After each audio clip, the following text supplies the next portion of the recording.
The world is in a situation where the economy is moving slowly out of the global financial crisis and the ensuing recession. Continuing reforms to enhance competitiveness is really crucial in order to sustain the recovery and the growth momentum. In that context, the Global Competitiveness Report is measuring those factors and institutions and policies that drive productivity in order to ensure solid and healthy growth. And we measure productivity by taking into account what we call the 12 pillars of competitiveness: institutions, infrastructure, the macroeconomic environment, and health and primary education.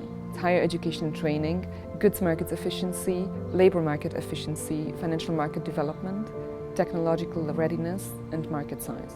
We also take into account business sophistication and innovation. In terms of ranking, we see Switzerland come in once again in the top position based on strong performance in innovation, macroeconomic policies, and also institutions. It is followed by Singapore and the United States. The United States come up from 5th position, continuing the upward trend of the recent years. It is followed by Finland, Germany, and Japan at 4th, 5th, and 6th position. In terms of emerging markets, we see different progress depending on the country we look at and the region we look at. China is continuing at its high level. We see also Indonesia and Malaysia moving up by a few places. At the same time, we see that countries such as Brazil, South Africa, or India are dropping in the ranking this year. In order to continue to grow, emerging markets will have to continue with structural reforms, and we do not see sufficient progress in those countries either.